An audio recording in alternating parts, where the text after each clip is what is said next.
Pues como decía Alberto, estoy aquí porque durante los próximos 2 días la red de municipios agroecológicos Terrae, para la que trabajo a tiempo parcial, es una red de municipios que ahora mismo debe tener unos 50 asociados en toda España, de ellos 2 en Tenerife, Buenavista y San Juan de la Rambla, y bueno, hay otros en La Palma, en La Gomera, incluso en Cabildo entró, alguno en Gran Canaria, y hacemos todos los años un simposio ibérico, aparte de la asamblea, simposio donde cualquier persona viene a hacer comunicaciones, esté o no en el entorno de la red. Es un simposio que hacemos conjuntamente con la SEAE. Hay un acuerdo entre la Sociedad Española de Agricultura Ecológica y la red de municipios agroecológicos Terrae, y hacemos todos los años un simposio, pero da la casualidad de que en este momento en el que estamos, de hecho, desde los recursos públicos en decrecimiento de gasto, pues ha costado mucho que vinieran compañeros de las Islas Canarias a la península, y al cuarto año hemos dicho que vamos a tener que intentar ir a hacer un simposio para que por lo menos los canarios se conozcan y trabajen más en red, que es lo que vamos a hacer mañana. No es el simposio ibérico, desgraciadamente, lo tendremos en el mes de noviembre en Extremadura, pero es un encuentro de los municipios de Canarias de la red Terrae, abierto a cualquier persona que haya querido hacer una comunicación, y han tenido a bien venir pagándoselo con sus propios recursos, pues unos 7 municipios de la red de otros lugares del Estado que van a compartir también sus experiencias. Hoy hemos estado visitando la finca de Lasos, la del Mato, que ha dejado impresionados a los alcaldes que han venido. Pero bueno, aparte de... Yo no vengo a hablar de la red Terrae, lo que pasa es que bueno, es lo que explica un poco que pueda estar aquí hoy, mañana y pasado. Vengo a hablar como parte de un activismo de otro tipo. Madrid Agroecológico es una plataforma que creamos en el año 2015, movimientos vinculados a la red de huertos urbanos de Madrid, grupos de consumo, gente que se estaba dedicando a la investigación, huertas sociales, diferentes iniciativas que había en el entorno de Madrid. Nos constituimos en plataforma con el objetivo de incidir en las políticas públicas, o mejor dicho, en los programas electorales de los partidos que concurrían a las elecciones autonómicas y locales de mayo del 2015. Desde enero hasta mayo estuvimos preparando propuestas para trasladar la agroecología al programa electoral de todos los partidos políticos. Una de las cosas que al menos yo intento aplicar, soy concejal y he tomado compromiso por un partido político, una agrupación de electores, pero en Terrae y en lo que entiendo que es la agroecología es la diversidad. No solamente está en el suelo, no solamente está en las 80 especies o variedades distintas que hay en la finca del Mato, sino también en la aceptación de la complejidad de visiones del mundo que puedan tener los partidos políticos. En Red Terrae lo mismo hay de Podemos, del PSOE o del PP, y bueno, pues intentamos utilizar el criterio de la biodiversidad también en lo ideológico, aunque luego cada cual toma su posición ideológica, sin lugar a dudas, sobre todo en un momento como este de crisis, de civilización profundísima en la que nos enfrentamos. Entonces, presentamos las candidaturas, el programa electoral agroecológico a todos los partidos políticos, abierto, había gente del PP, del PSOE, entonces había incluso de UPyD, y tuvimos la suerte, no deja de ser una suerte, que en el Ayuntamiento de Madrid entrara una candidatura realmente de cambio y fuera una concejala de ECO en concreto la que ocupara el área de medio ambiente del municipio de Madrid. Y estaba muy interesada por las cosas que habíamos planteado dentro del sueño que suponía en el año 2015 hablar en España en general y en Madrid en particular del agrocompostaje. Y dijo, esto del agrocompostaje, ¿podríamos hacer algo? ¿Podríamos hacer una experiencia? Y efectivamente, diseñamos una experiencia piloto. Mi intervención va a tener 3 partes. La primera es, seguramente vas a deciros cosas que controláis más que de sobra. Tiene que haber algunas reflexiones en torno a los conceptos de soberanía y transición, una toma de compromiso con lo que significa los riesgos de colapso de civilización y energéticos que tenemos que afrontar, y la necesidad de diversidades, y la diversidad incluye cualquier posición ideológica, y de convergencias y de sumar. Es necesario, ante la gravedad de la situación, ser capaces de sumar ideas. ¿Es posible sumar con entornos donde hay liberales y capitalistas a ultranzas? Es difícil, pero si oyeseis hablar a una concejala del PP, que fue curiosamente alcaldesa de un municipio pequeño de Madrid, fue presidenta de la red Terrae durante 4 años, si le oyieseis hablar de soberanía alimentaria en algún momento dirías, ostras, es posible. Lo que hace falta es que se contamine. Igual que el capitalismo contamina en el centro de trabajo, o cuando vamos al mercado, la contaminación inversa también se produce y es posible.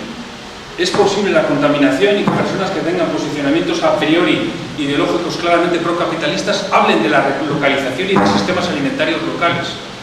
Entonces, por una parte, una introducción sobre soberanías y de transiciones.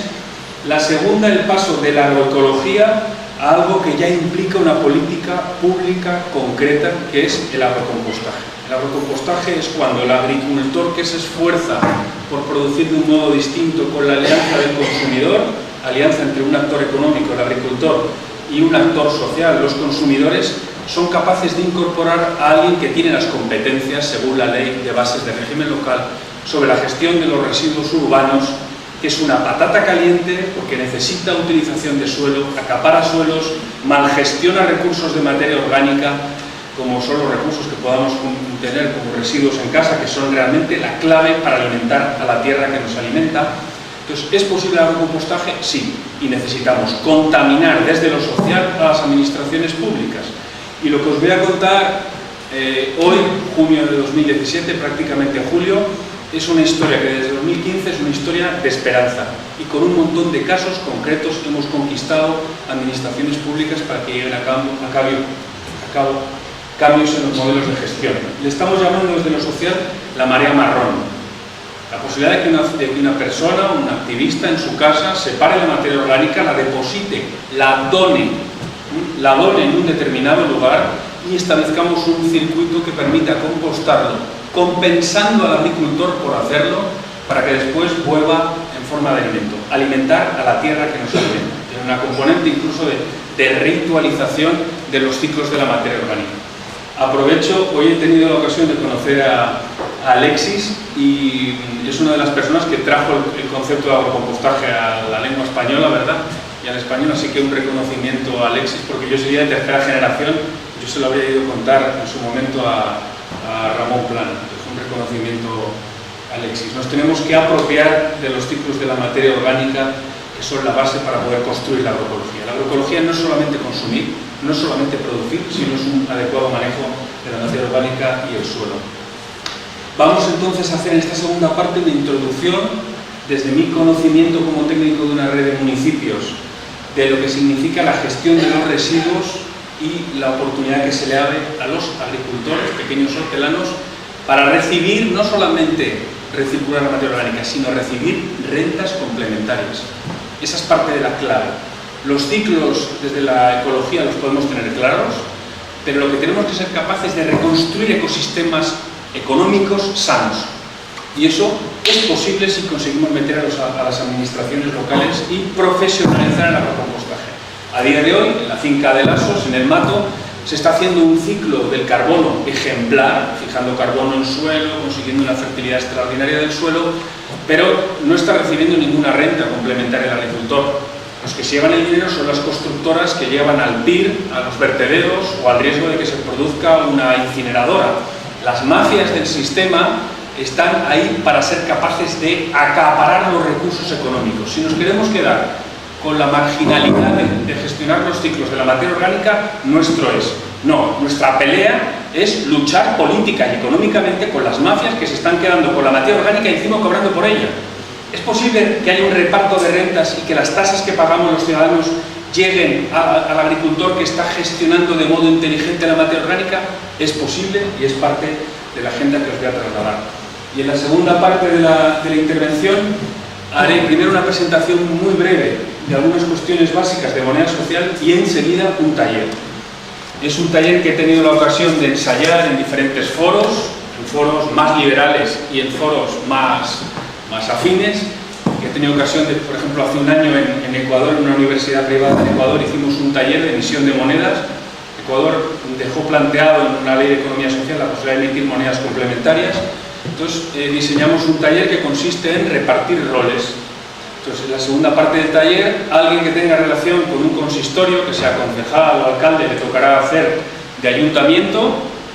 Alguien que venga de ser un consumidor habitual de agroecológico tendrá abogar. Alguien le tocará por sorteo seguramente hacer de constructor y de malo, pero esto es parte de la realidad en la economía y tenemos que tenerla presente e incorporarla en la creación de nuevos mecanismos de valor distintos a las del capital tal y como se está emitiendo, pequeños artesanos, en fin, haremos un reparto y montaremos aquí una función teatral con 8 personas o 7 personas voluntarias, el resto estaréis de observadores, y empezaremos a emitir moneda de 3 maneras.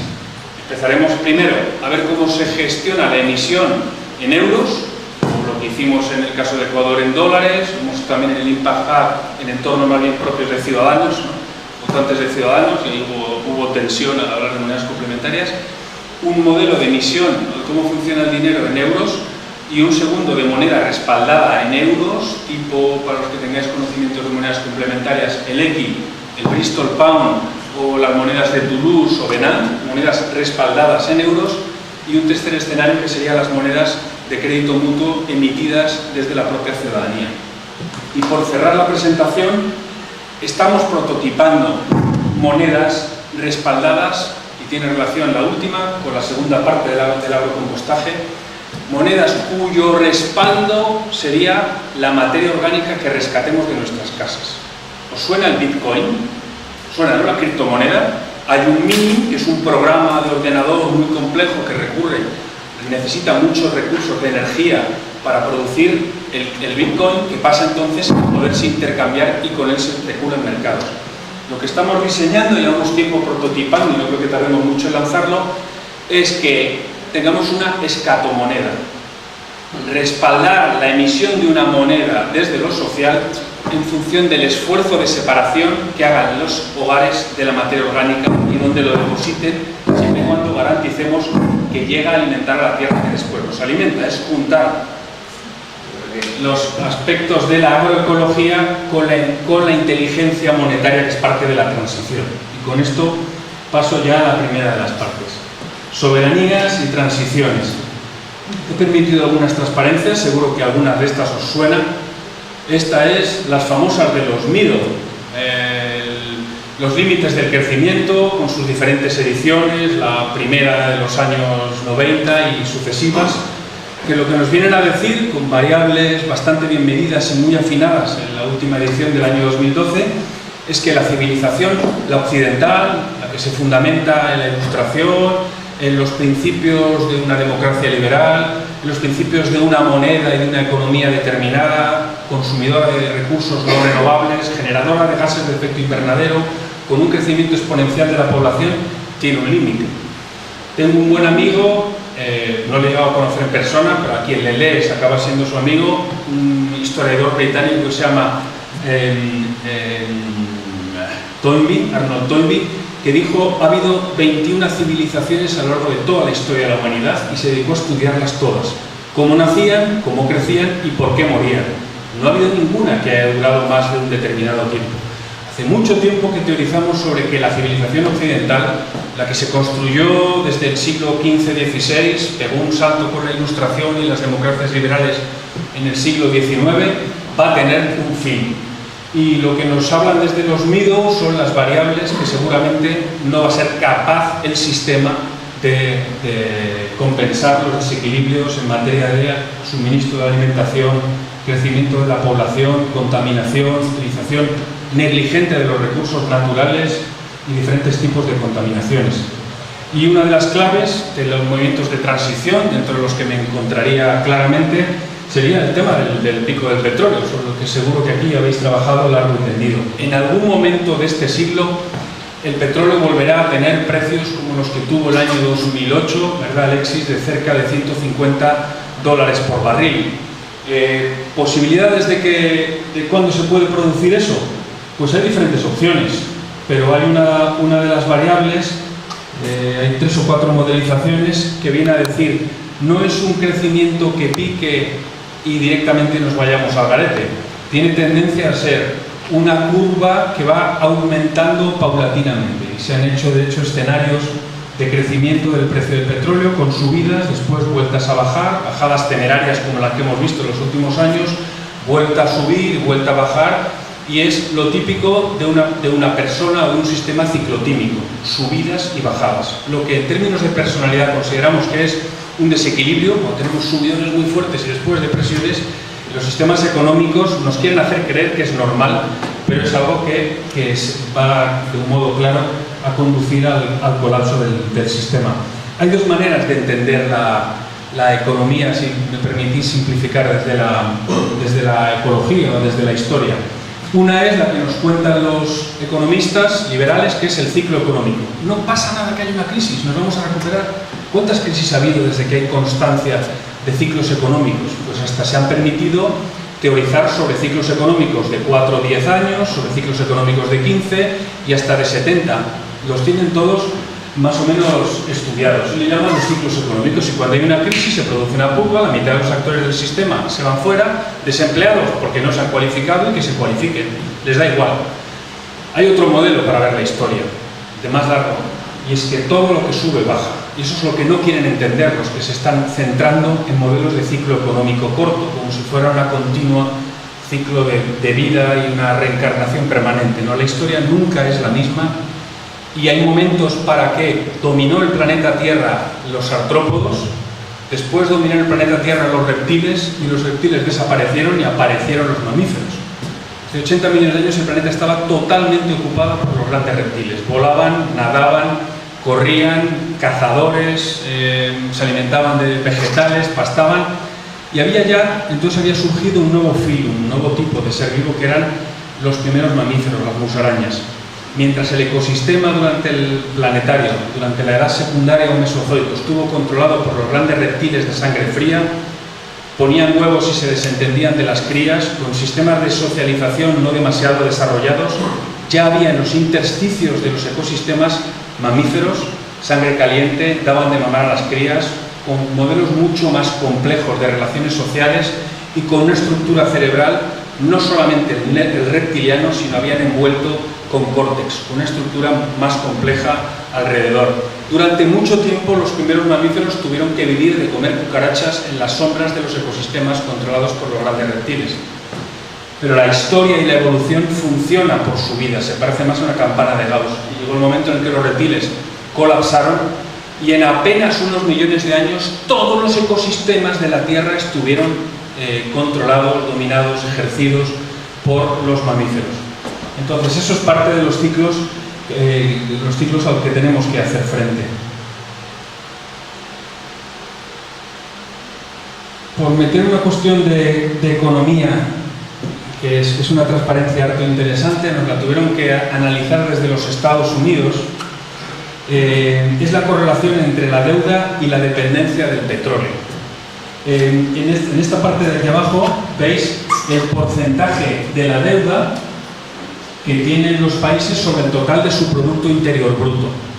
España, esta es del año 2009, España por entonces estaba en una situación buena, estábamos con el superávit de época de Zapatero, en torno a un 50% de deuda tenía España. Entonces se decía, no, tienen mucho más riesgo y mucha más deuda otros países, Bélgica, Estados Unidos, Canadá, Francia, en efecto.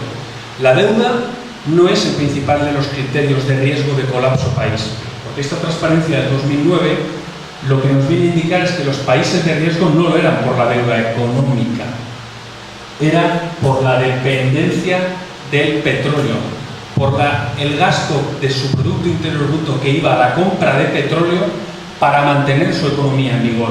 ¿Cuáles fueron los países que dieron problemas o han dado problemas desde el año 2009 hasta ahora en cuanto el sistema financiero tembló? Portugal e Irlanda, rescatados, España e Italia. Noruega se salvó. Todos aquellos que tenían una dependencia del petróleo superior al 50%. Esto sí que correlaciona con riesgo de colapso sistémico. Lo que pasa es que los economistas no lo quieren reconocer. Consideran que la energía es simplemente un bien de mercado que se compra y se vende. Pero ya tenemos economistas que nos dicen que cualquier país que tenga más de un 5%, 3 a 5, dependiendo de quién, de su PIB dedicado a la compra de petróleo, es un país de riesgo en cuanto el petróleo vuelva a subir. Y el petróleo volverá a subir en algún momento. Eso sería la parte de la agenda de transiciones. Y la energética es fundamental, pero no solo. Tenemos otras agendas de transición. La energética se irá trabajando como se pueda, las leyes no apoyan, tenemos un modelo energético especialmente recalcitrante y conservador, pero hay otros tipos de soberanías o de transiciones, por ejemplo la alimentaria, que es sobre la que vamos a hablar sobre todo hoy en la segunda parte, la seguridad alimentaria y la soberanía alimentaria, la soberanía energética y la tercera de las soberanías, que para algunos es clave, porque porque la batalla no es solo ecológica. Si no somos capaces de que la moneda y los sistemas económicos se respalden en bienes reales que generen riqueza, como la energía o como los alimentos y los ciclos de carbono, de nitrógeno, de fósforo, nuestro sistema económico se va a ir al garete en algún momento.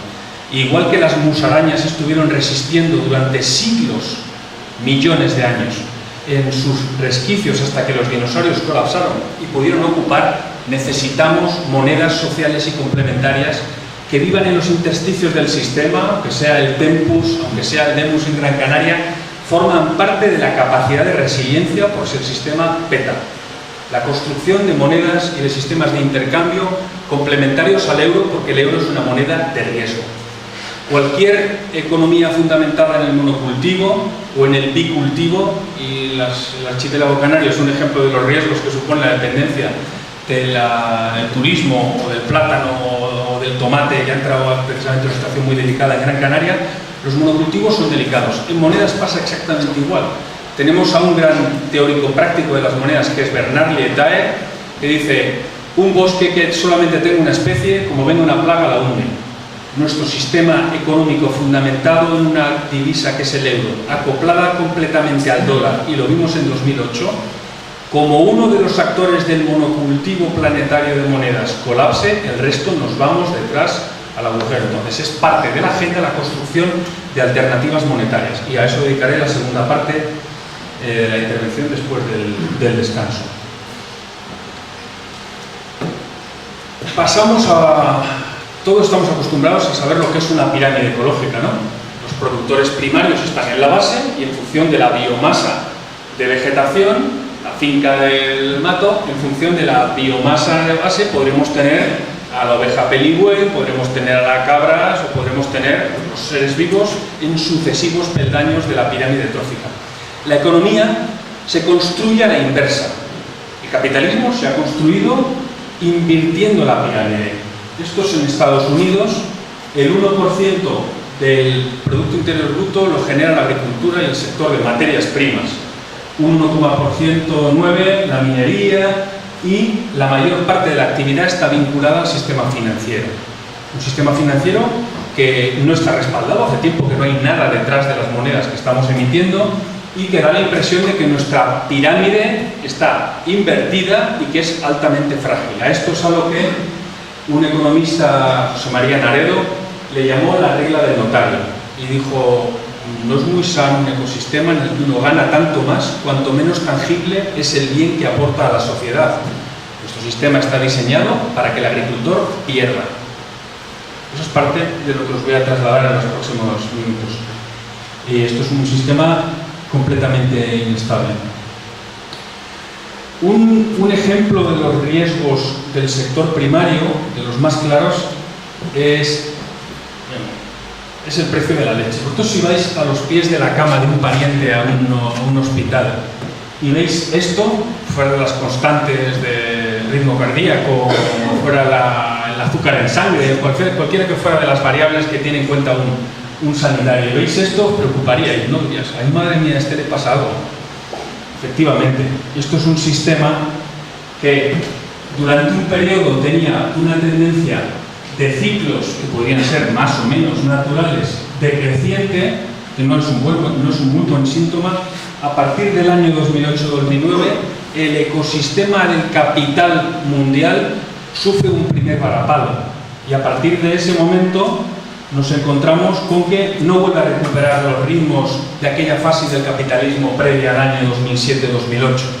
La emisión de masa monetaria ha sido extraordinaria y se acumula por la regla del notario en las grandes finanzas, en los mercados totalmente financiarizados, en derivados financieros, y la mayor parte de las materias primas están sometidas, sobre todo las agrarias, que son las que nos interesan, están sometidas a unas fluctuaciones que hacen inviable la cuenta de resultados de un agricultor. Tú, si montas un bar como negocio sencillo o una papelería y sabes que el café va a valer en unos momentos, lo vas a poder vender a 2 euros y en otro momento lo vas a vender a 20 céntimos, tú puedes tener una previsión de ingresos y gastos.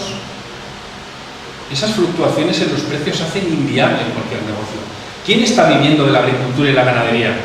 Pues en la agricultura agraria están viviendo aquellos que se dedican a utilizar la previsión de producciones de los siguientes años en los mercados de Chicago de productos alimentarios, donde se compra y se vende continuamente y se especula sobre el precio del trigo, del arroz, de las grasas, de las leches, de la soja. Son los que están sacando dinero, no los productores de materias primas. Los productores de materias primas están sometidos a unas oscilaciones que hacen de facto inviable la mayor parte de los emprendimientos agrarios. ¿Y esto tiene que ver con lo que vamos a ver después? Sí. Nuestra propuesta es: el agricultor agroecológico del futuro no tiene que estar mirando a la PAC, no tiene que estar mirando a ver cuánto le va a caer de las negociaciones que hagamos en Bruselas, en Madrid o donde les dé la gana. Lo que tenemos que ser capaces para estabilizar las rentas de los productores de materias primas es darle la oportunidad de que sean ellos los gestores de la materia orgánica de sus entornos. Que el ayuntamiento decida con 2 gónadas, con 4 gónadas, que sus residuos no van a ir a vertedero, sino que a un precio de 25 euros tonelada, la mitad de lo que pueda costar la gestión de los residuos en un PIR, se lo demos al agricultor para que lo composte y alimente a la tierra que le alimenta. Con 100 toneladas, con 50 toneladas, podría tener unas rentas de 2.000, 3.000, 4.000, 5.000 euros al año, que es el modelo de agrocompostaje que hacen en Austria. Eso le puede salvar la cuenta de resultados a un pequeño agricultor que tenga apenas unos miles de metros cuadrados de tierra para producir alimentos. Entonces, los mercados de productos totalmente globalizados fluctúan. La agroecología es una alternativa que reduce los márgenes de riesgo, que aprovecha residuos para convertirlo en insumos. ¿Cuál es el precio medio de las personas que están comprando a la finca del Norte, el proyecto de Lasos? El precio que pagan medio mensual por los 6 kilos a la semana de hortalizas o de verduras. 15 a la semana. 15 a la semana, todo el año estable, ¿no? Si tú estás produciendo hortalizas, tomates, en la isla de Gran Canaria, o para los mercados europeos, vas a tener fluctuaciones en los precios considerables. La agroecología estabiliza precios. Esa es una de las claves: el consumidor de proximidad y la confianza. El capital social, que es la generación de espacios de comunidad, permite estabilizar precios en los ingresos de los agricultores y debe permitir obtener rentas complementarias vía un cambio en el concepto de la gestión de la materia orgánica o de los residuos de los ayuntamientos. Porque la realidad es que la agricultura de media, estadísticas medias, en España está así: la inversión total agraria empieza a decaer a partir de los años 90 aproximadamente. El número de agricultores en activo en España empieza a decrecer extraordinariamente a partir de los 50 y no ha hecho más que caer. Ahora mismo puede haber en activo en toda España, dependiendo del tamaño y de si pagan una seguridad social, en torno a 150, 250.000 agricultores activos, que no son ni el 1% de la población. La participación de la agricultura en la ocupación decreciendo. La ley de Naredo. Nos hemos ido a los servicios, nos hemos ido a la industria, nos hemos ido a una terciarización que ha podido estar bien mientras hubiera confianza en el modelo civilizacional, en la energía que permite que nos movamos y en el sistema monetario. La inversión pública en la agricultura, a pesar del discurso de las consejerías de que tenemos los planes de desarrollo rural y que van a suponer una gran inversión, de hecho, oficialmente no hacemos más que perder capacidad de inversión pública en el sector agrario, totalmente desmontado. Y los rendimientos de la agricultura pues no han hecho más que decrecer. Hay tecnooptimistas, ahora mismo nos podemos dividir en 2 tipos. Los tecnooptimistas, que son los que piensan que vamos a ser más eficientes en el uso del petróleo, vamos a ser más eficientes en la fabricación de fertilizantes de síntesis que no generen gases de efecto invernadero, que le llaman agricultura climáticamente inteligente, vamos a ser capaces de bombear el agua sin costes energéticos.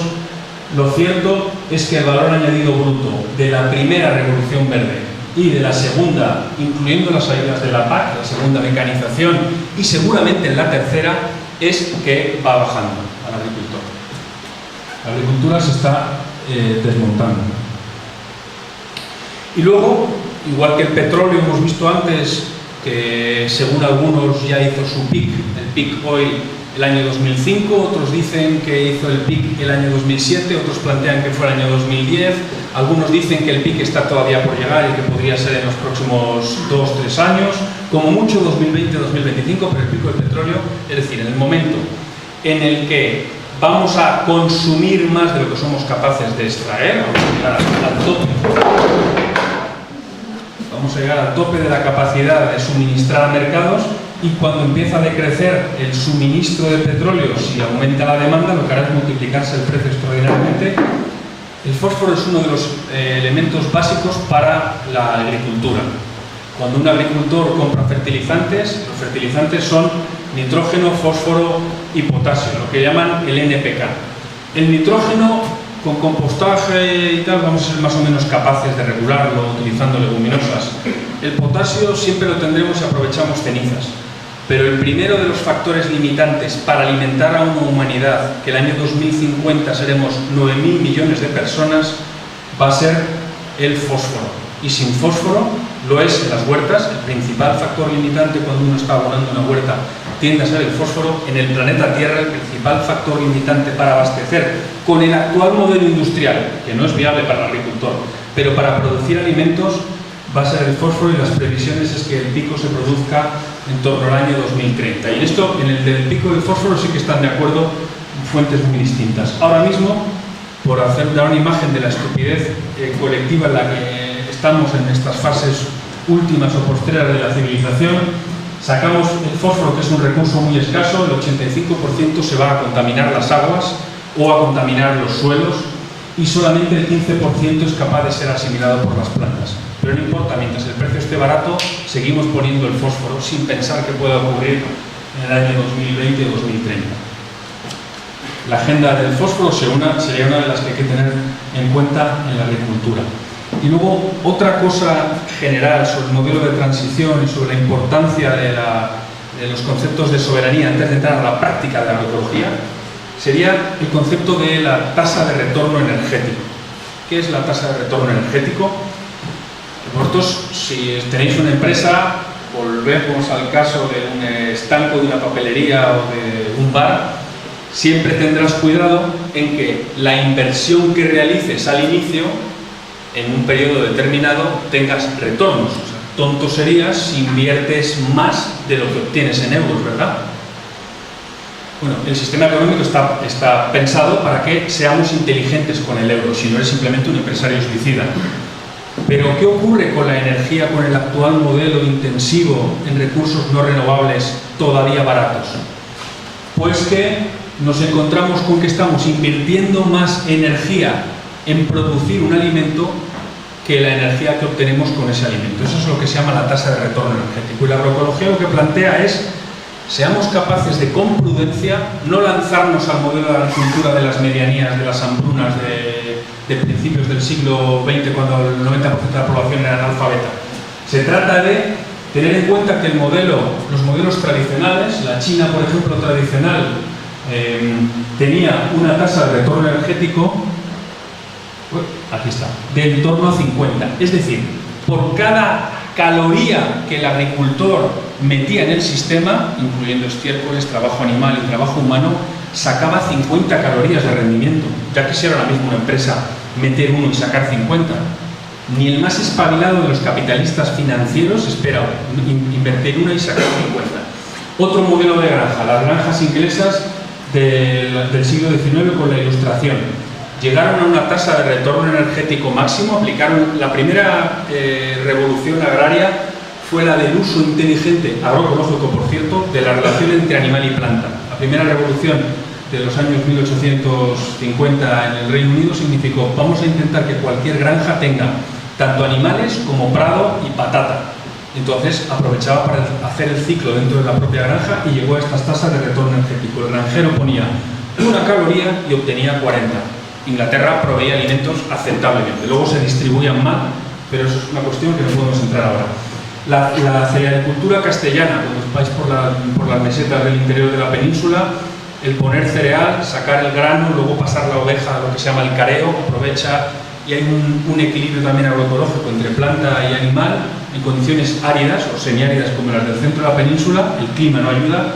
Teníamos una tasa de retorno energético de en torno a 20, y la mayor parte de las culturas africanas en condiciones semiáridas obtienen 16 por cada unidad de energía que aportan. ¿Cuál es la realidad del balance energético de la agricultura que nos alimenta ahora al planeta Tierra? Negativa. Metemos más energía en forma de petróleo o cualquiera otra de las fuentes fósiles para producir un grano o una caloría de alimentos que las que obtenemos. Estamos en negativo. O somos muy inteligentes en el modelo energético, o la humanidad de 9.000 millones de personas el año 2050 no va a ser capaz de sostenerse con los modelos de producción industrial actuales.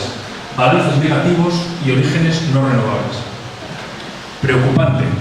Tranquilos.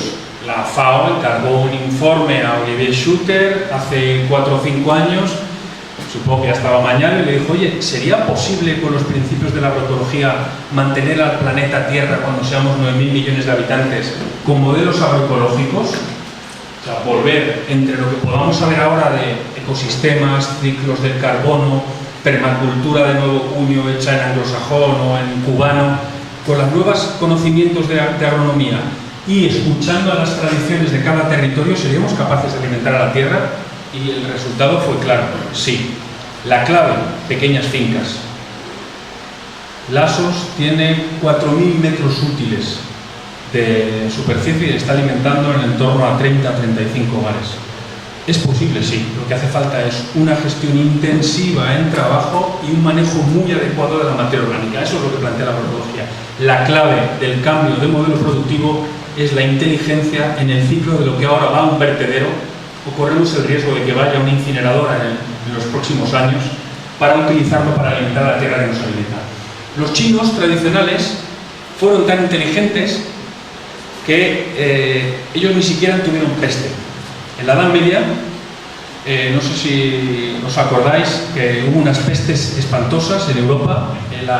Casi el 40% de la población de Castilla murió por pestes, porque la gente lo que hacía era, con los excrementos humanos, las mierdas, abrían las ventanas y decían agua va, o lo metían a la alcantarilla romana.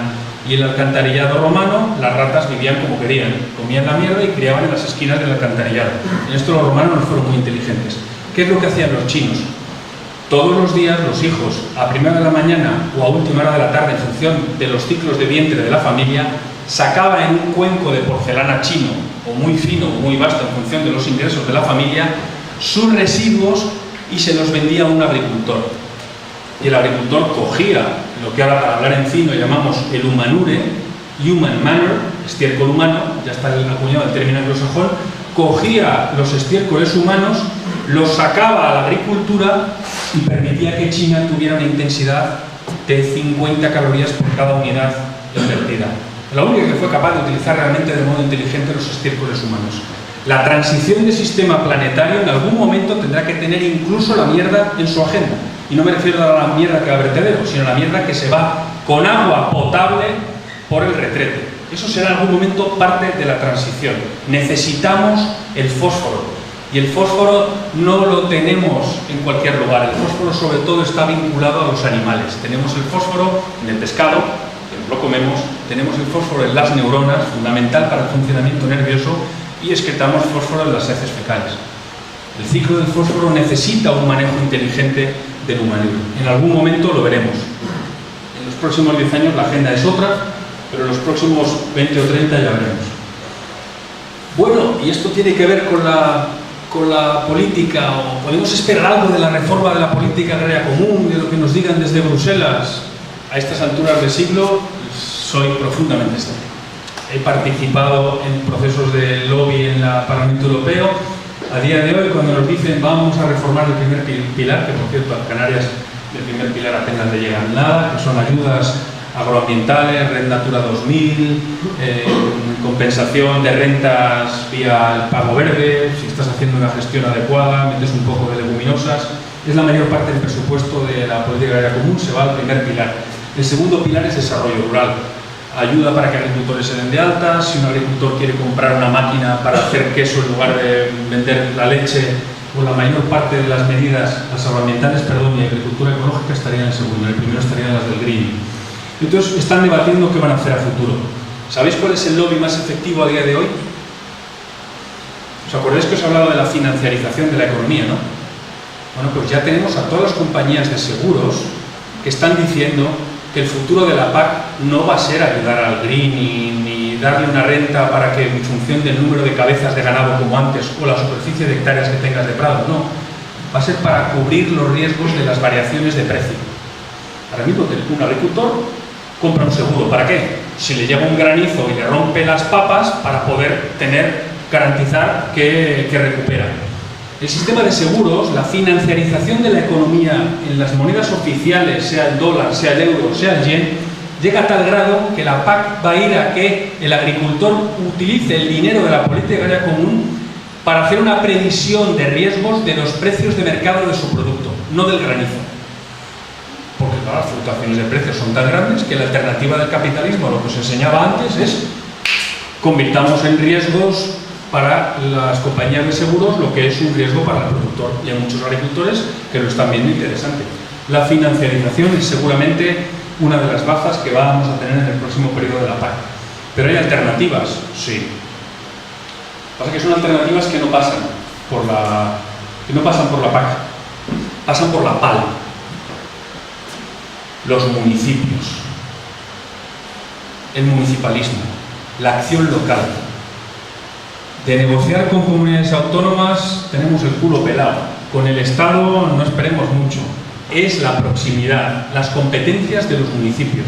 Un municipio que haga un inteligente uso de sus competencias, ley de bases de régimen local que no ha tocado la reforma de Montoro, de mercados y mercadillos, puede permitir facilitar la venta directa o la creación de nexos de proximidad y confianza para que el agricultor en cualquier momento del año en el mercadillo venda a 2 euros el kilo y no a 0,20 si lo tiene que llevar a una gran plataforma de comercialización.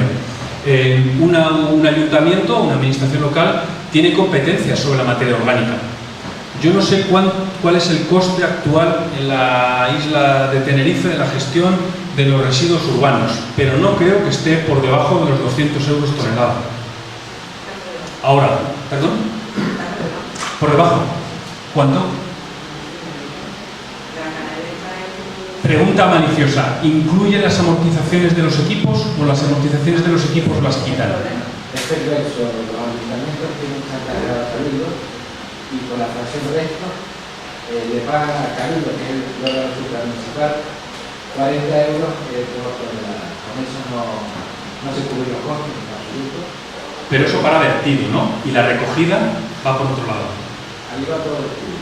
¿Va incluido la recogida y el tratamiento? No, la recogida baja no.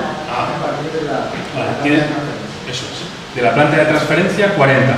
Seguro que los costes de amortización de las inversiones no van, porque como venían con FEDER hasta ahora, eran ayudas públicas, se quitan. Entonces nos están encubriendo los costes reales de gestión de la materia orgánica. ¿Quién va a pagar la incineradora si quieren hacer una incineradora?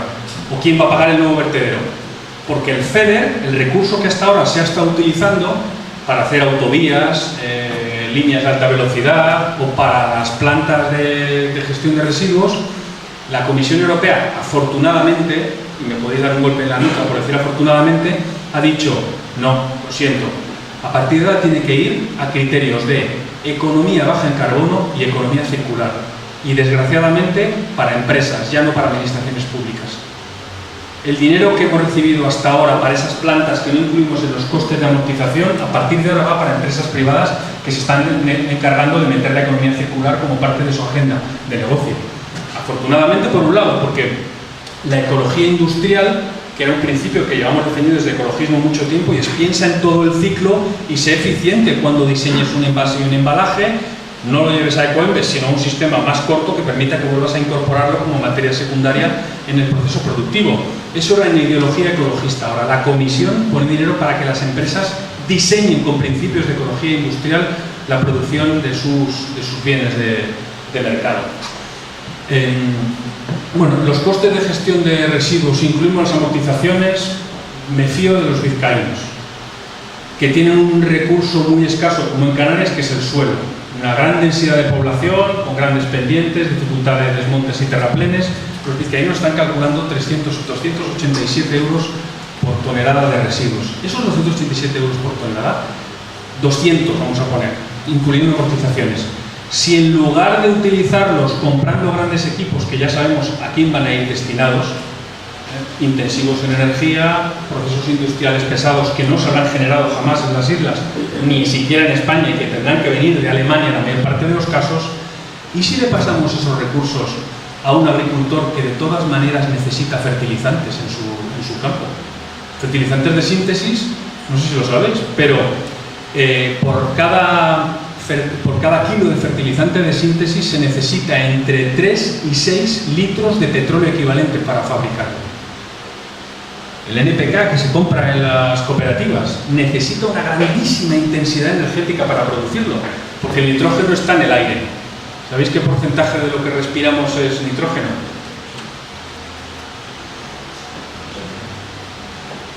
78. Sí, te has tirado muy bien. En realidad este líquido es nitrógeno, pero el nitrógeno es gas y cuesta muchísimo esfuerzo fijarlo. Nosotros somos, las proteínas que integran a los animales, somos una parte importante de nitrógeno porque nos alimentamos de otro animal que tiene proteínas y porque ese animal se alimenta de herbáceas o de leguminosas que a su vez tienen proteínas. Cuesta un esfuerzo extraordinario a través de un determinado tipo de bacterias fijar el nitrógeno atmosférico para luego hacer una gestión inteligente en los circuitos, en los sistemas. Como la inteligencia del ser humano llegó un momento en el que era el control industrial, proceso de inteligencia, no lo vamos a poner en duda, y la energía barata, la combinación de capacidad industrial más energía barata del petróleo fue: vamos a meter 6 litros de petróleo para conseguir 1 litro de fertilizante o 1 kilo equivalente de fertilizante de nitrógeno de síntesis. Pero eso es parte de la agenda que puede que empiece a fallar.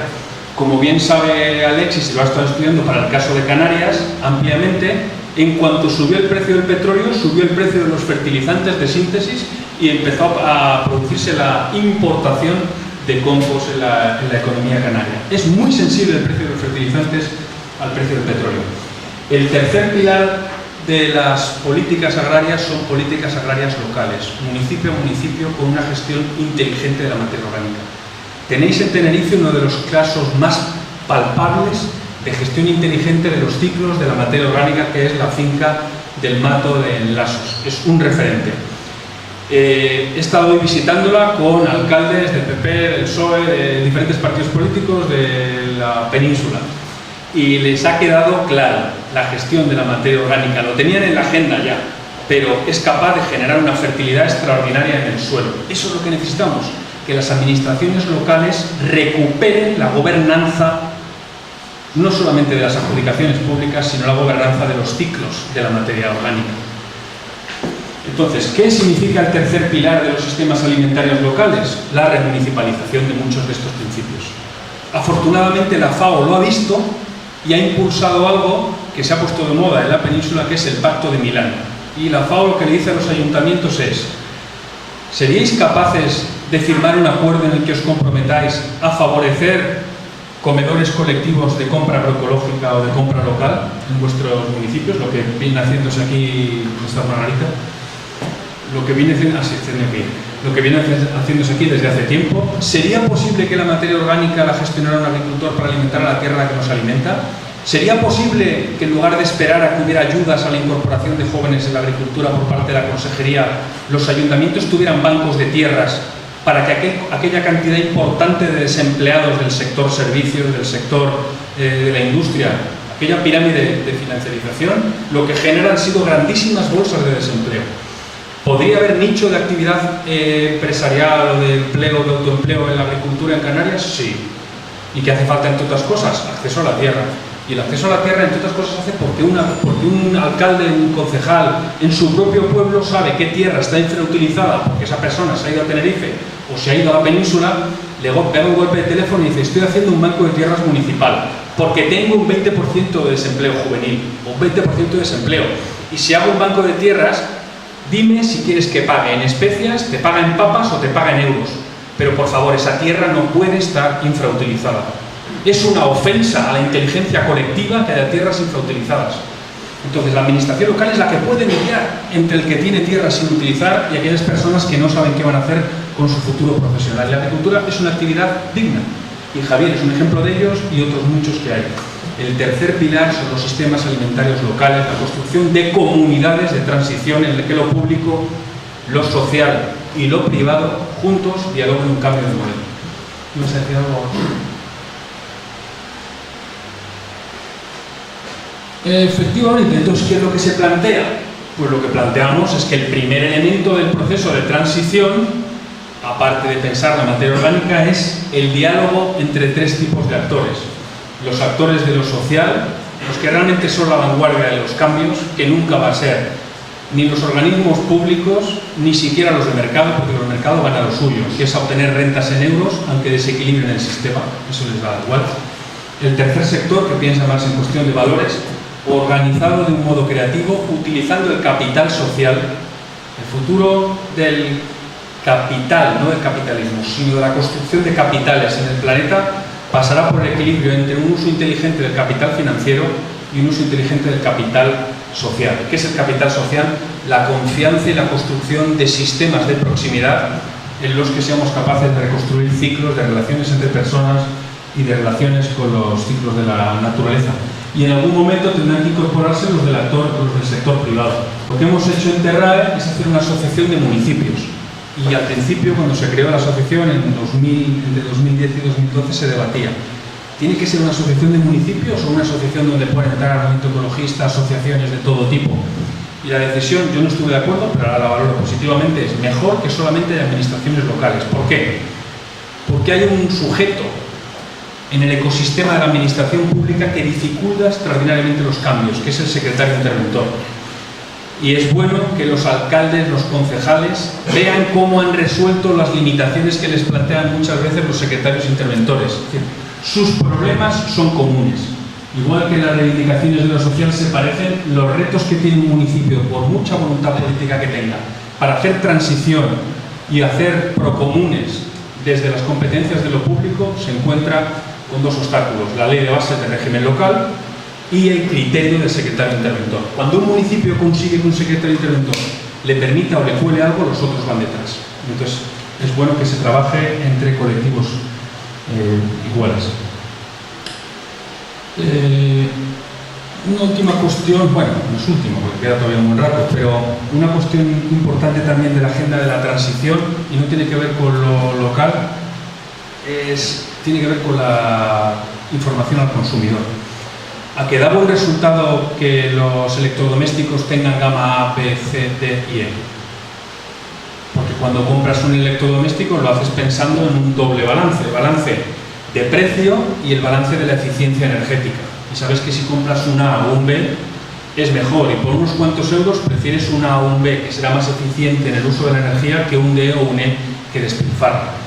Pues parte de la agenda del cambio del modelo de soberanía alimentaria pasa, no es fácil, porque en algún momento los alimentos sepamos cuál es la tasa de retorno energético y el impacto de ese alimento en la inteligencia de los ciclos de la materia orgánica, en los desplazamientos que haya podido realizar, un balance energético del alimento.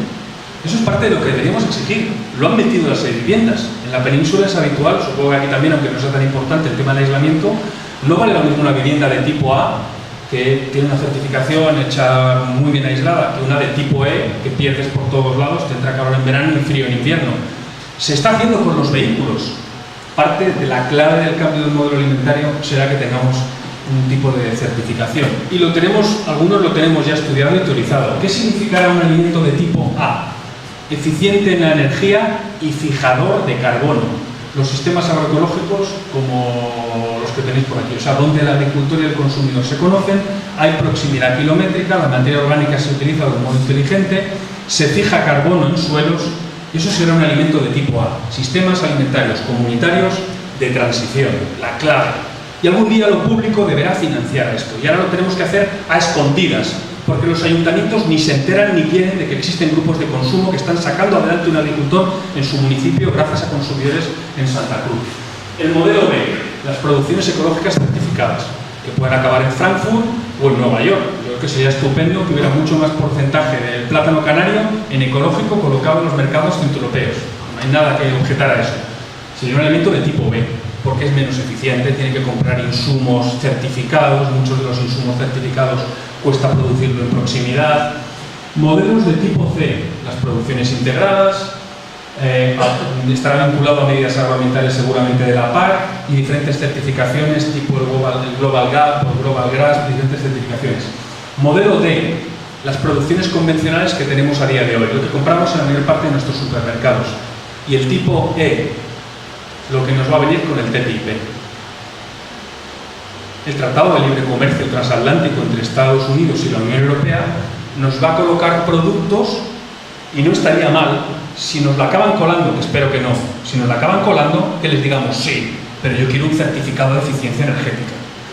Porque Europa es más eficiente que los Estados Unidos y porque el modelo americano tiene una cantidad de insumos que aquí no tienen registro, entonces eso debería tener, los consumidores deberían saberlo.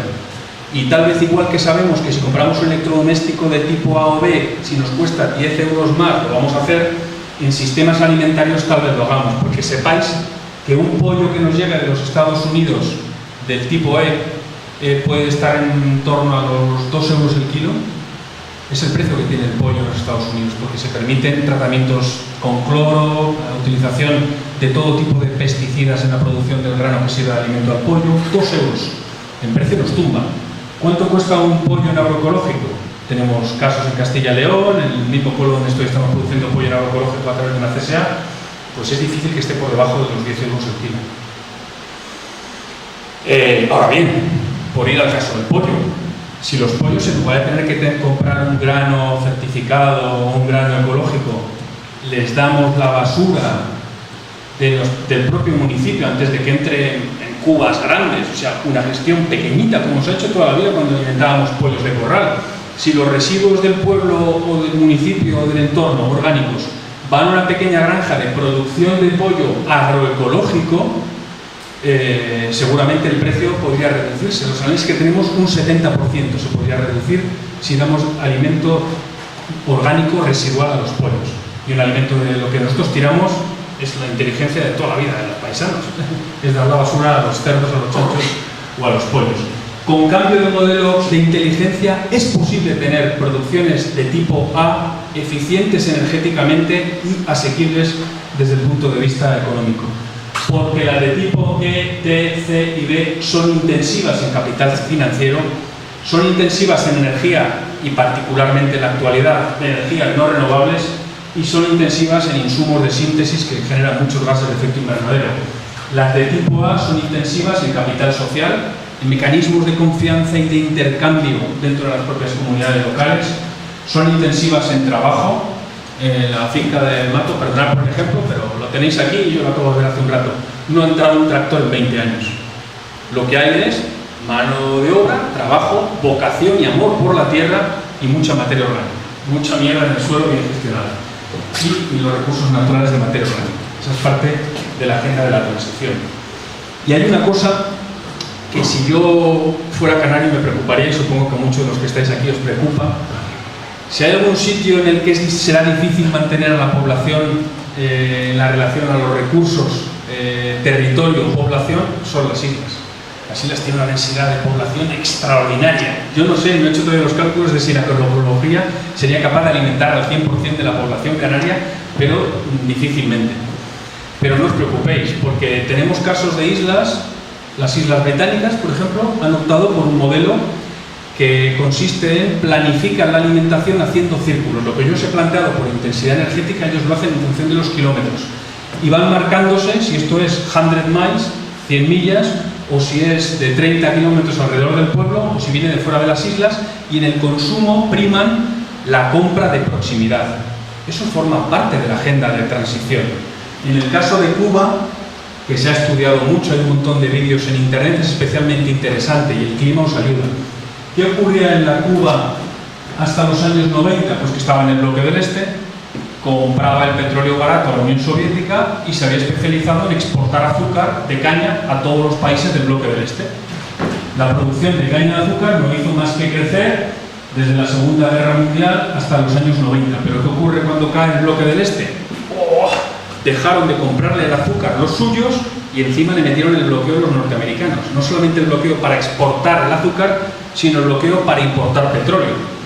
La década terrorífica que pasaron los cubanos. Y seguramente tendréis familia alguno por allá.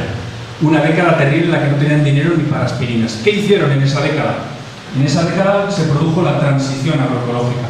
A día de hoy, La Habana el 70% de los alimentos que suministran a La Habana se han producido en menos de 30 kilómetros de radio de la ciudad.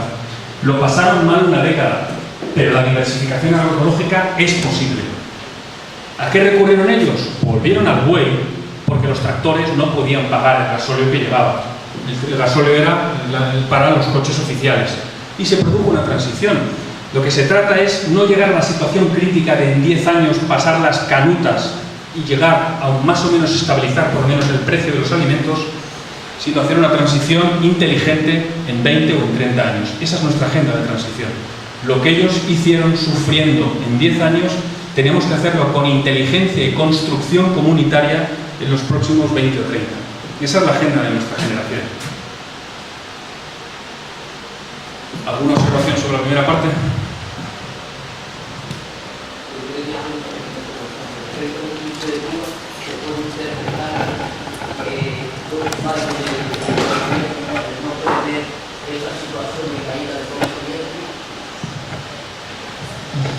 Vuelvo a repetir la cuestión.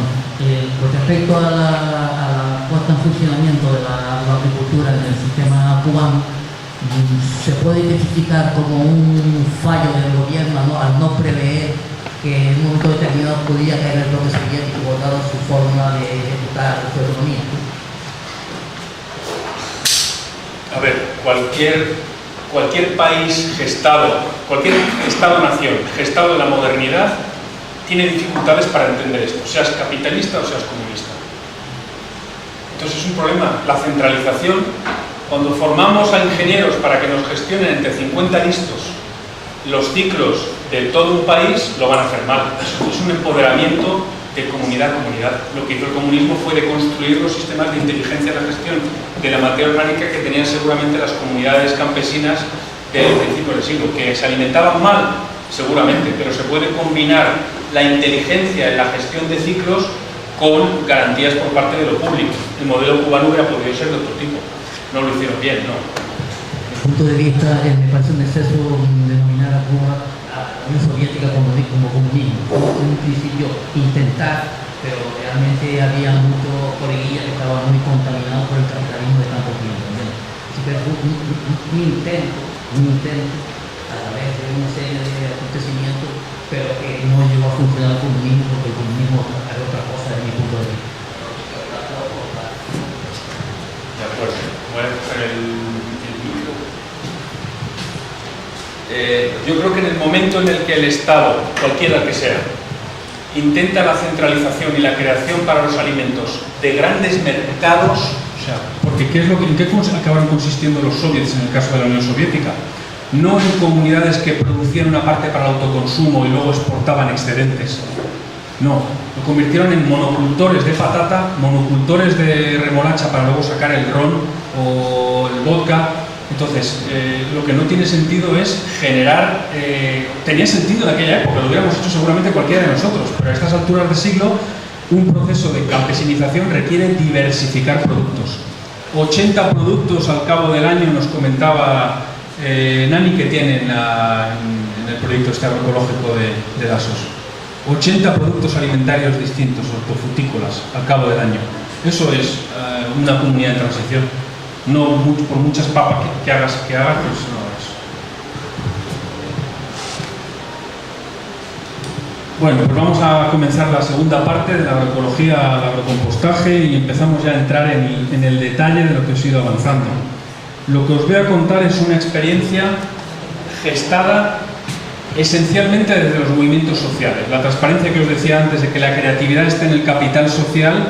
Si tenemos apoyo de universidades públicas, estupendo, y si no, ya tenemos suficiente hábito e inercia como para ir creando o co-creando políticas públicas. De hecho, este ejemplo que os voy a contar por el Ayuntamiento de Madrid, que se ha expandido ahora a otros lugares, es un caso de lo que llamamos queremos coproducir las políticas públicas. No me vale que el cargo electo genere la política pública y yo me la trague. Ni siquiera vale que haya un proceso de consultas si sobre este dinero habrá que hacer tal cosa u otra. La creatividad está en la activación del capital social. Y el capital social significa que el gestor de lo público tiene que abrirse a la co-creación de las políticas públicas. Se creó la plataforma Madrid Agroecológico en el año 2015, como os comentaba, uniendo a diferentes movimientos de los entornos, sobre todo de barrios, pero también de pueblos del entorno de la ciudad de Madrid. Se crearon diferentes mesas, una de ellas era la de productoras, y en el año 2016 se constituyó una asociación que se llama UPA, Asociación de Pequeños Productores Agroecológicos, Asociación Unida de Pequeños Productores Agroecológicos, que reúne ahora mismo unos 35 productores pequeñitos. El tema de la asociación y la construcción ascendente. Es necesario cooperar. Y se gestó también una asociación que se llama Coopera y Composta. Serían algunos de los actores y juntos se diseñó el proyecto Madrid Agrocomposta. ¿En qué consiste el proyecto Madrid Agrocomposta? Pues consistió en entender que la gestión de la materia orgánica, como el cerebro tiene dos hemisferios, la gestión de los residuos tiene dos retos. Por un lado estaría lo que se llama el ciclo técnico, envases, embalajes, papel, vidrio, que sería lo inorgánico, lo que estamos ya de hecho separando en el contenedor amarillo, en el verde de vidrio o en el azul de papel. Supone el total más o menos el 50% de los residuos y se viene a aprovechar actualmente en torno al 20 o al 30 de media en todo el estado, en España, el ciclo técnico. Pero el gran reto está en el ciclo biológico. El ciclo biológico, la base del funcionamiento de los ecosistemas, de los ciclos del carbono. ¿Cuánto se está reciclando ahora mismo? En la mayor parte. Si quitamos a Cataluña y un poco a Euskadi, el 0% va a vertedero. Va a dar negocio a grandes empresas que han construido el vertedero, a las grandes empresas que se dedican a poder concursar para quedarse con la gestión de los residuos. Es un sistema del antiguo régimen, de oligopolios. Entonces, la clave está para conseguir cumplir además un mandato europeo. En algunas cosas Europa no nos va a servir, en política de común creo que es un desastre. Pero el tema de residuos y otros cuantos nos lo está poniendo fácil. A huevo, dicho en castellano viejo. ¿Por qué? Porque genera directivas, una directiva, la del año 2008, que decía: Estados de la Unión, obligatoriamente, al llegar el año 2020, el 50% de lo que ahora es residuo tenéis que ser capaces de reciclarlo. Y como ya sabéis que aquí nos las tragamos, para bien y para mal, nos las tragamos las que nos mandan de Bruselas enteras, España cogió la directiva y como buen alumno la transpuso a una ley propia del año 2010, la 98-22-2010. Transpuso eso y ahora España se ha obligado a sí misma a que el año 2020 el 50% de todos los residuos se reciclen. Y nosotros les preguntamos, el Ayuntamiento de Madrid y de diferentes sectores, si el ciclo técnico solamente reciclas el 20 o el 30% de la mitad, para llegar al 50%, sí o sí, no te puedes escapar, vas a tener que entrar al ciclo biológico. Estamos en el momento en el que las administraciones o son capaces de meterle de una puñetera vez la mano a la gestión inteligente, al reciclado de la materia orgánica que nos están recogiendo mezclada con todo tipo de restos para ir a vertedero, separarla bien en origen y buscarle una alternativa. Ahora, alternativas hay muchas. Alexis las tiene tipificadas en 12. Yo no me conozco las 12 que has tipificado, pero a grandes rasgos será que el Cabildo construya una gran planta de compostaje que sea capaz de gestionar toda la materia orgánica separada de toda la isla, es decir, más de lo mismo. Un ingeniero decide dónde ponemos la planta para optimizar las funciones logísticas desde los Cristianos hasta el puerto de Santa Cruz y la ponemos en la laguna. No, el modelo no es ese, tíos. No estamos en eso. Estamos por la descentralización y entender que tenemos agricultores que para que haya una agenda agroecológica necesitan alimentar a la tierra con inteligencia, aprovechando lo que es un residuo para convertirlo en un insumo y alimentar a la tierra que nos alimenta con lo que a nosotros nos sobra, que es la manera de decir de verdad una economía circular de la materia orgánica. Y eso requiere que el ayuntamiento identifique agricultores y les diga: ¿tú estarías dispuesto a 20, 30, 40 o 50 euros la tonelada a hacer agrocompostaje? Aquí tienes un curso para prepararte. Es lo que estamos haciendo en Guadalajara, preparando a los agricultores para que sean capaces de decir: no me montéis una planta de diputación, no gastéis recursos públicos que no tenéis además, porque el FEDER no lo vais a poder utilizar para esto ya, traerlo para acá, descentralicemos la gestión. Ese es el modelo austríaco de gestión de los residuos. Aquí tenéis un ejemplo de cómo lo están manejando en Austria. Y por lo visto habla ante uno de los que actuó como embajadores del modelo austríaco en España, así que otro reconocimiento. Imaginaos que eso es la isla de Tenerife, se parece un poco además, ¿no? No han cogido y ha dicho un ingeniero, voy a poner la planta de compostaje en este municipio, o voy a poner una para el noreste, otra para el sur. No, han hecho una convocatoria y han dicho agricultores del país. ¿Quién está dispuesto a recibir a 50 euros tonelada, que es lo que están pagando en Austria, su materia orgánica para compostar? Diversifican ingresos cuando la actividad agraria, lo habéis visto en las constantes que hemos explicado al principio, ¿no? La actividad agraria está perdiendo rentabilidad, tiene que comprar fertilizantes que se compran en divisas y que no es capaz después de revertir, tiene pérdidas. Y tiene otra cosa importante esto, un agricultor convencional, de los que se lleva riendo en la cara de la agroecología toda la vida, va a coger a 50 euros tonelada 500 toneladas del municipio de La Laguna y de repente se encuentra con que lo que le damos como materia orgánica es en función de la superficie que tiene. No queremos que vendas compost. No, amigo, es mentira que vaya a haber mercado de compost. Lo que te voy a dar es la materia orgánica para que fertilices tu propio terreno. Ese tío está metido en la agricultura ecológica y está en la transición agroecológica, aunque se ría en nuestra cara. Está pillado. No voy a comprar fertilizantes de síntesis si tengo una materia que no me dejan vender dentro del acuerdo para no colapsar los mercados de compost, entonces lo aplico como fertilizante a la tierra y ha entrado la agricultura ecológica. Es la mejor agenda para conseguir que Canarias haga la transición. Es inteligencia por parte del municipalismo. Eso es lo que deberíamos poder encontrarnos dentro de 10 años, no creo que antes, en la isla. 60, 70, 80, 200 agrocompostadores, municipio a municipio. Reducimos las distancias de transporte de la materia orgánica, que en algunas carreteras generan atascos para entrar y salir. Reducimos la logística de kilómetros del movimiento de la materia orgánica, le generamos una renta complementaria al agricultor, sustituimos fertilizantes de síntesis vinculados al petróleo. Esta es la agenda de transición agroecológica insular o de cualquier territorio. Esta es la base del modelo. En Austria, el 60% de la capacidad de compostaje es pequeñito y el 50% es agrocompostaje. Ellos también han dejado la opción a que sea una industria de madera, que tiene mucho serrín. Yo con el serrín que hago, si no tiene mercado, me cuesta muchísimo sacarlo. Mezclas el serrín con los residuos de alimento y haces compost. Es el momento de entrar al detalle de cómo se hace el compost. El Ministerio, en su página web, son muy ingenuos los que nos gobiernan, supongo porque a veces la función pública es un lugar muy duro, nos cuentan esta historieta. Un modelo seguramente del 2 o 3. Se compran alimentos, generamos basuras, los metemos en un contenedor marrón, se los lleva ya separado, esto ya no es el cubo de residuos, es habiendo separado en origen la materia orgánica, lo llevamos a una gran planta de tratamiento, pública o privada. Aquí es donde hay nicho para que las constructoras digan, yo quiero una gran planta de tratamiento centralizado y luego vendo el compost. ¡Ja! El compost no lo vas a vender. No lo vas a vender porque no va a haber mercado. Los agricultores no pueden pagar ni los fertilizantes de síntesis. Está resultando complicado. ¿A qué precio vas a tener que poner compost para que realmente sean capaces de comprarlo? Entonces ahí es donde todos los especialistas en ciclos de economía circular son conscientes de que es una ingenuidad pensar que el compost se va a vender fácilmente. ¿Lo puedes regalar? Sí, pero si lo regalas, mete en la cuenta de explotación y en las previsiones de inversión del equipamiento que vas a hacer, público o privado, eso. Yo para la transición lo que le decimos al Ayuntamiento de Madrid, le decimos, por favor, cuélame el modelo de gestión que te dé la gana, porque luego tiene una presión de los lobbies fuerte y difícil. Lo único que te pido es, por favor, calcula bien los costes de todo el sistema, porque desde la agroecología vamos a poder competir en precios al gestionarte los residuos, seguro. Entonces, como planteamiento, que os calculen realmente los costes de ese modelo, porque la agroecología lo va a poder hacer seguramente más barato.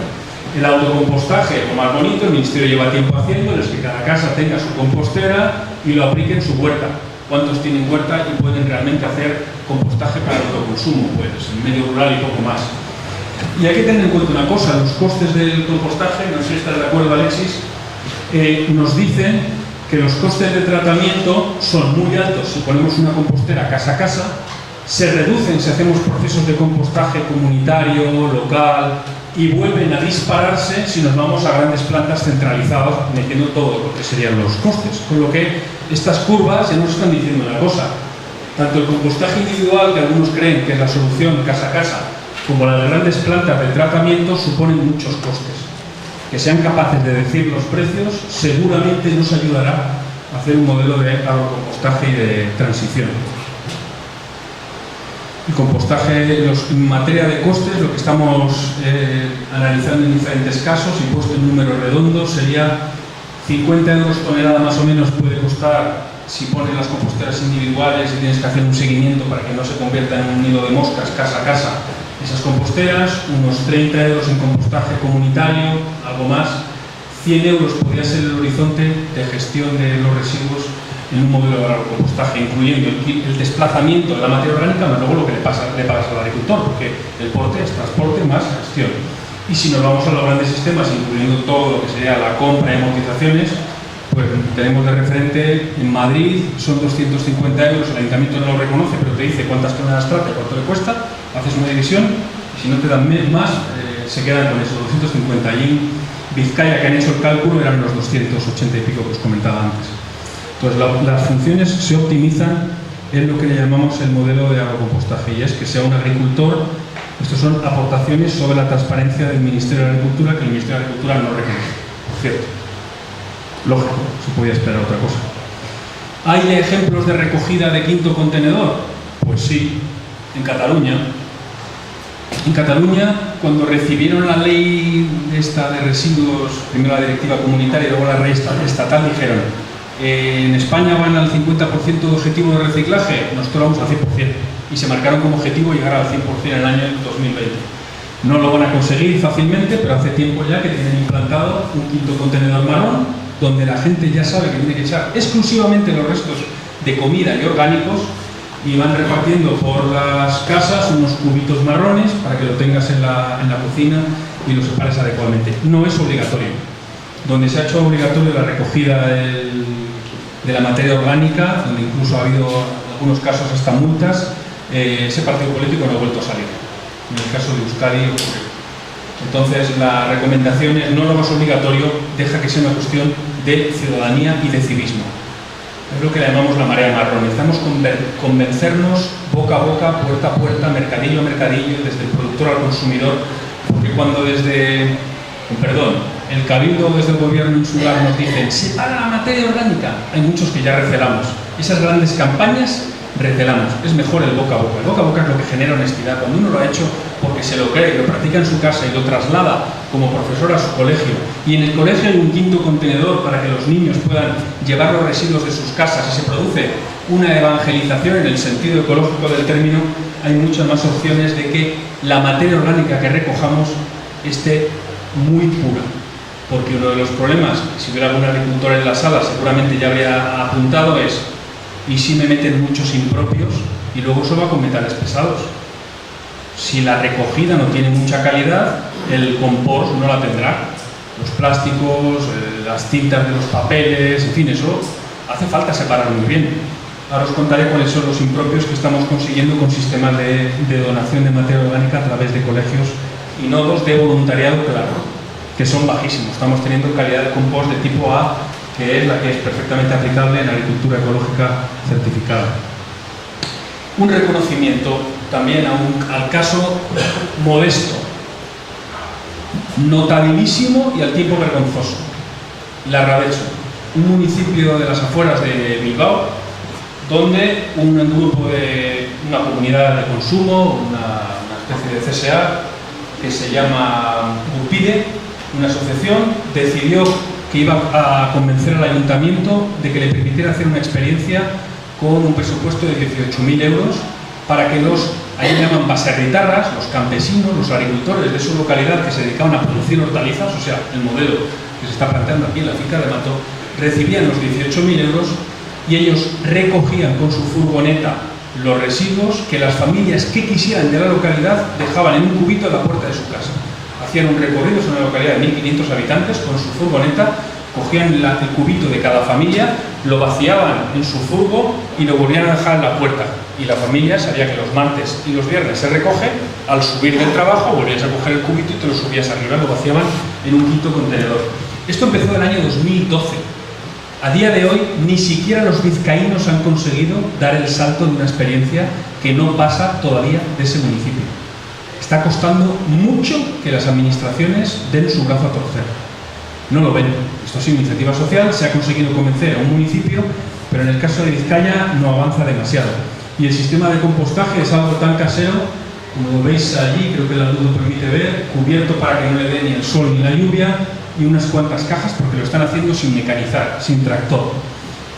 Y lo aplican, ahí mismo tienen una huerta. Lo que están consiguiendo es que haya algunos restaurantes que directamente les lleven sus residuos orgánicos. Y en Madrid, ¿qué nos planteamos? Pues dijimos, ostras, al ayuntamiento nos lo ha comprado. Se necesita una experiencia piloto pequeñita, de las de contrato menor de 18.000 euros, una cosa chiquitina, antes de analizar, evaluar y ver si somos capaces de transferirlo.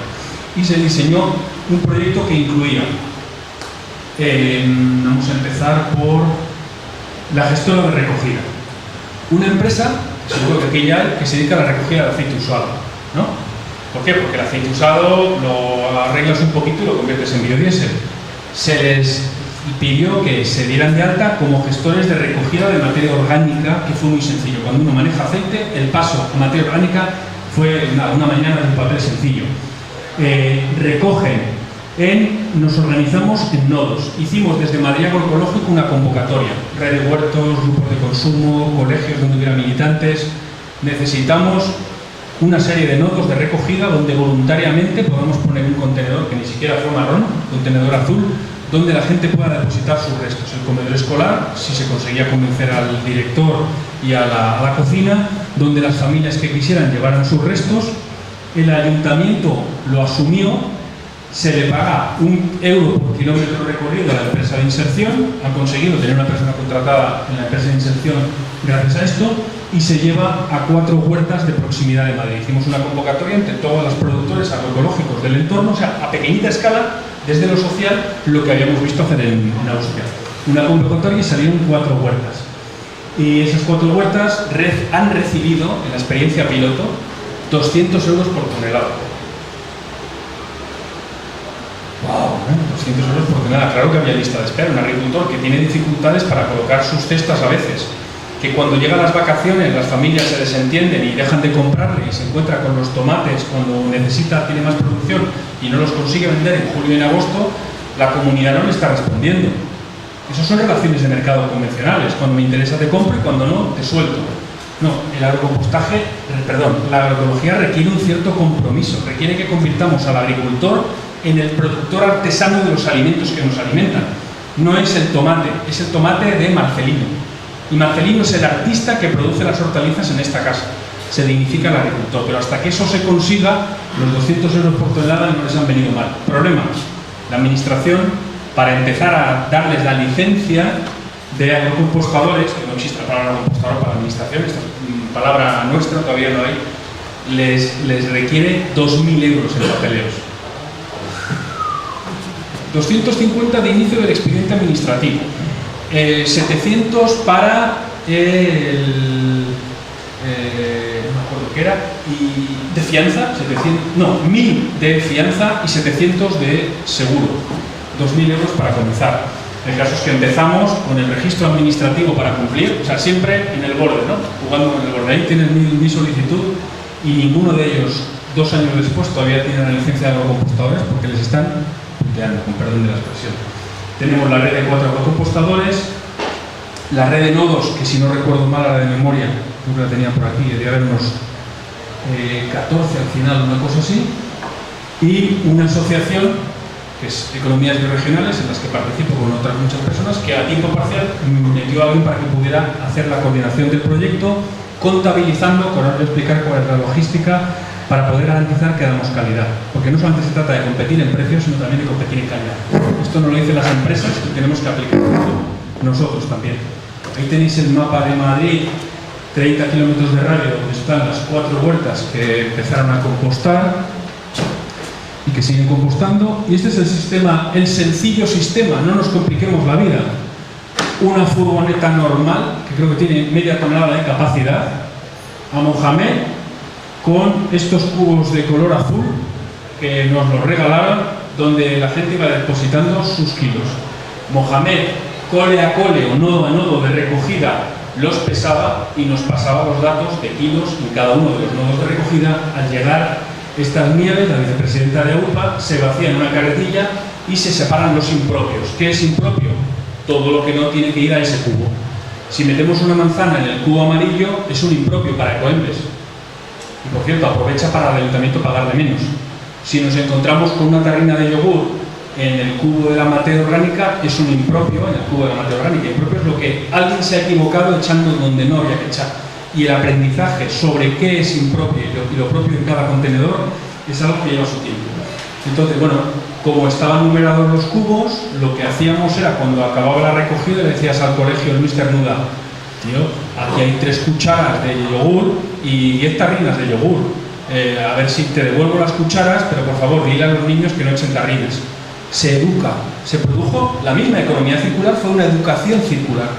Los niños recibían por parte del educador, hubo 3 que ayer echaron la cuchara. Hostias, nos miran hasta el cubo de basura. No es que sea una auditoría, es simplemente una cuestión de educación paulatina. Y gracias a eso, aquí tenéis los nodos de recogidas. ¿Y quiénes fueron los campeones? Esto es importante como conclusión de nuestra experiencia. Los campeones en recogida fueron los colegios. El Luis Cernuda, sin lugar a dudas, porque consiguió incluso saltarse la ley de la Comunidad de Madrid. Como el coche de recogida no iba todos los días, la ley obliga a los coles de que se tiene que hacer la recogida de la materia orgánica para que no huela todos los días. Entonces la mayor parte de los colegios decían, por lo menos cumplo la ley, que vienes martes y viernes, yo el martes y los viernes te lo guardo, pero los miércoles y los jueves no me lo puedo quedar, lo tiro.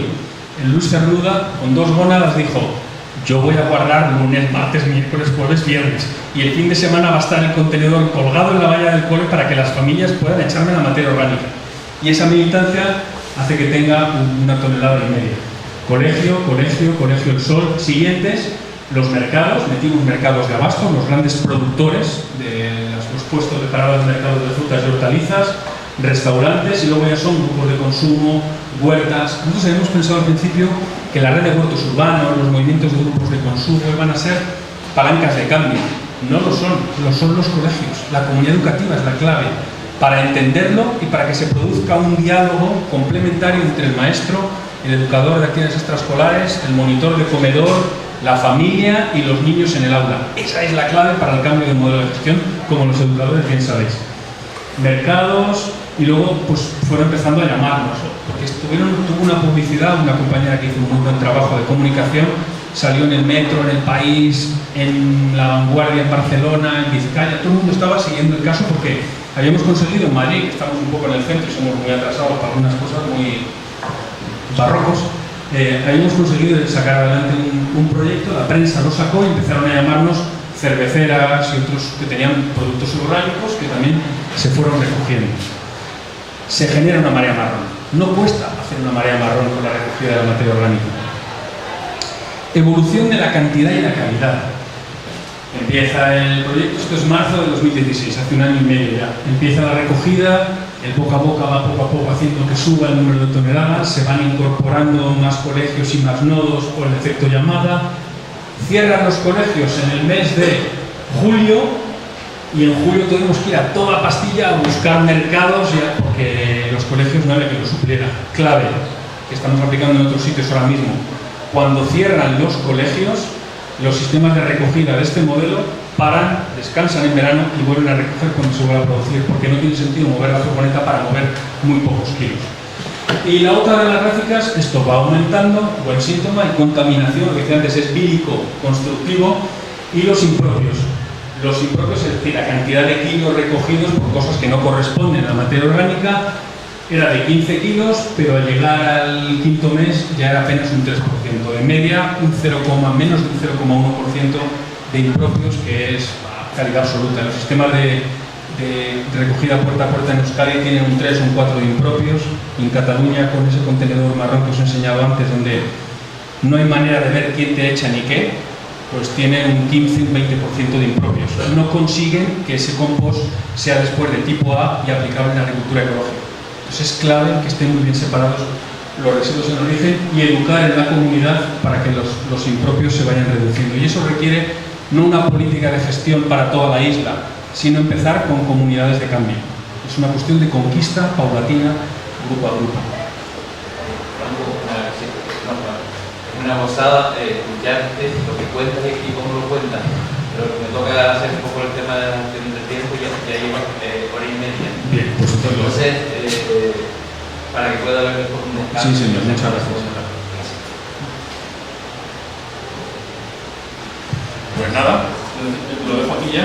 No, vamos a ver si lo tienes planteado Acabo con esta... para cerrarlo, ¿no? Digo, y que Sí, pueda haber no me quedan poquitas. Me quedan muy poquitas. Situación en la que se encuentra ahora mismo, pues comenzamos con el proyecto de malla de composta, 4 hortelanos, 8 nodos creciendo y se gestionaron 47 toneladas en esa parte del entorno de Madrid. Pero había un efecto marea marrón, y es que hemos comenzado a recoger desde lo social, cogiendo un contenedor verde y pintándolo de marrón en algunos colegios. Pero al cabo de un mes y medio habíamos conseguido que la mancomunidad se sumara y pusiera su logo y nos trajera contenedores marrones. Se consiguió. Y en este lugar lo que estamos haciendo es una CSA, es como si fuera el grupo que tenéis en Tacoronte, pero la recogida la está haciendo no una empresa de inserción, sino directamente la mancomunidad ha dicho, no, lo quiero hacer yo. Esto me va apuntando tanto.